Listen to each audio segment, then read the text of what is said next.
this is John Crump. I am the director of Virginia for GOA, and I'm also a writer at AmmoLand.com. I'm coming to you today with the Virginia update. I am from the Commonwealth, so a lot of my content has to do with Virginia because this is ground zero for the gun rights battle.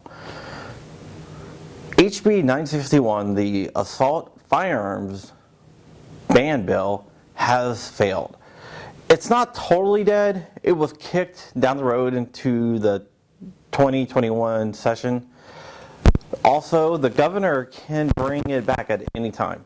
Or the people on the Judiciary Committee, which canned it, they can change their vote at any time. It's highly unlikely any of this stuff can happen or will happen, but we have to be aware that it could. One of my biggest concerns about this is people were so focused on HB 961 that they were letting all the other laws slide. So now it is time for us to go on the offensive for the other bad laws, the red flag laws, the universal background check laws, the one handgun a month law. There's tons of them.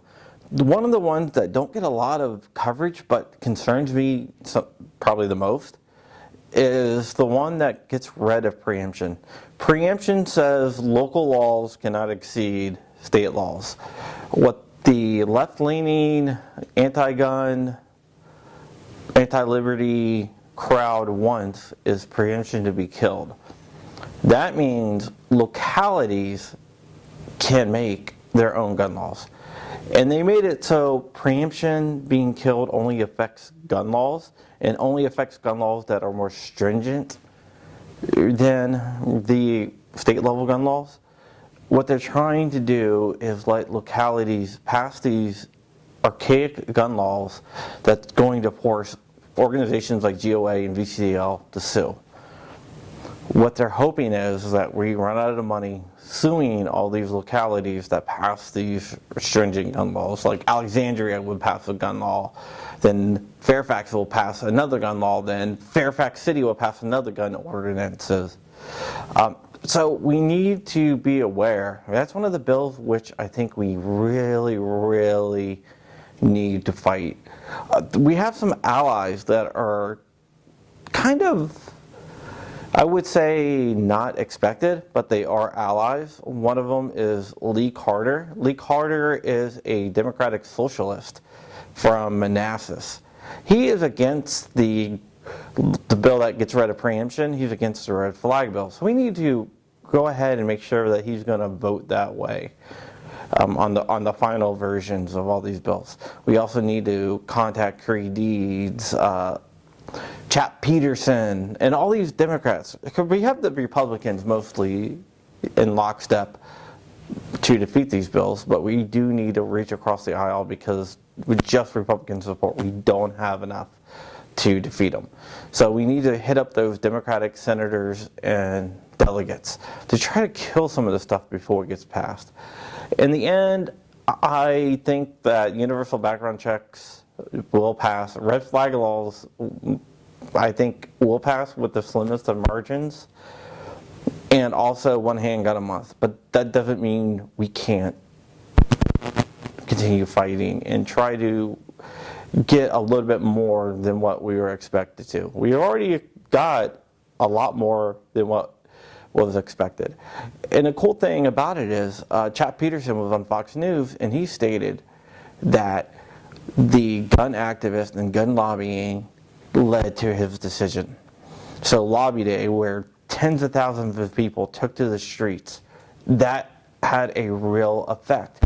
A lot of people said that Lobby Day wasn't going to do anything. But now we have concrete evidence that it did. So we need to keep up the pressure by lobbying our congressmen, or not congressmen, our delegates and our senators to vote down these draconian, unconstitutional.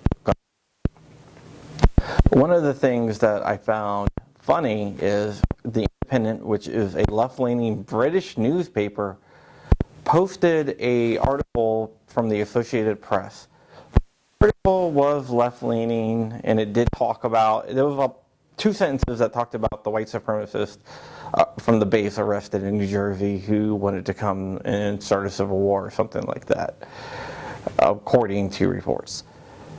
But their headline reads, "White supremacist threat of civil war causes Democrats to vote against gun bills," or something like that. It's not the exact wording, but the wording was pretty much that. And they try to make Lobby Day seem like it was a bunch of white supremacists, which we know it wasn't. Hell, I went there with a black guy. But there's people from all races, all religions there, male, female, and everyone got along. I didn't really even see a Confederate flag. I heard there was one Confederate flag, but I can't be sure of that because I didn't see it myself. But this is what the anti-gun side does. They try to demonize you. They try to shame you for being a gun owner. We have seen this time and time again. What we got to do as gun owners is speak up and let people know we are gun owners and why we are gun owners. And we're their neighbors, we're their doctors, we're their lawyers, we're their kids' parents' friends, or kids' friends' parents. We have to let them know we are gun owners and stop hiding in the shadow. It's time for everyone to come out of the closet as being a gun owner and a Second Amendment supporter. Even if you don't own guns, you can still be a Second Amendment supporter. I have a good friend named Ed. Ed doesn't own a firearm. He doesn't fire firearms. If you say, hey, check out this gun, he's like, no, thank you. But he shows up on Lobby Day. He shows up at pro-gun rallies because even though it's not for him to own a gun, he realizes the value of the Second Amendment and how it's an individual choice whether they own a gun or not. I was on Pittsburgh Today the other day, and one of the guys there, the host, was like, why wouldn't a woman just use a handgun? And my answer was, it's not my place to tell them what type of gun to use for home defense. And handguns aren't the best for home defense. A good shotgun or AR-15 is great for home defense. You got to remember, down in Florida, there was a woman who was 8 months pregnant that used an AR-15 to defend her home. I talked to people from all around the country who've used AR-15s or AK-47s to defend their homes against home invasions. So we have to be cognizant of that and remind people that are on the fence about that. We're not going to get the far left-leaning anti-gun people. Well, I shouldn't say far left.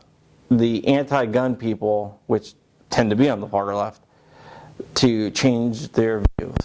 What we're going to be able to do is take the people in the middle of the road that's on that fence and convince them that the Second Amendment is for them or their neighbor, and what the Second Amendment is. We cannot let the Democrats and the anti-gun people push this false notion that the Second Amendment is about deer hunting. The Second Amendment is not about hunting, it's not even about home defense, it's about defense against tyranny. And we have to remind people that was the founders' original idea. And if they doubt you, get them to read the Federalist Papers or the Anti-Federalist Papers or the writings of Madison or Jefferson. Right there, it will show you what the Second Amendment means. Well, this is it. Just a little Virginia update from me, John Crump, Virginia Director of Gun Owners of America. You can join Gun Owners of America below. I am also a writer at MLN. You can head over to MLN and read some of my articles about this stuff. I got about 1,000 over there. So there's plenty to read. So go ahead and like, comment, and subscribe. Hit that thumbs up notification. We do live streams all the time. So catch us on our live stream. It's really fun. A lot of interaction, a lot of great guests. It's a blast. And check out some of my other videos. I got one with Nick Freitas talking on the streets for the people at Lobby Day. I have Maynard Keller, who is a Jewish American gun owner who's involved with Jews for the Preservation of the Second Amendment. I got his speech up there. I got some really great speeches. Even our producer, Matt Death Cowboy. Cowboy has a speech up there. So go ahead and check those out. Also head over to Black Swan Media Group and yeah, check out their channel, I guess. All right, this is John, and I will see you probably in a day or so. All right, thanks.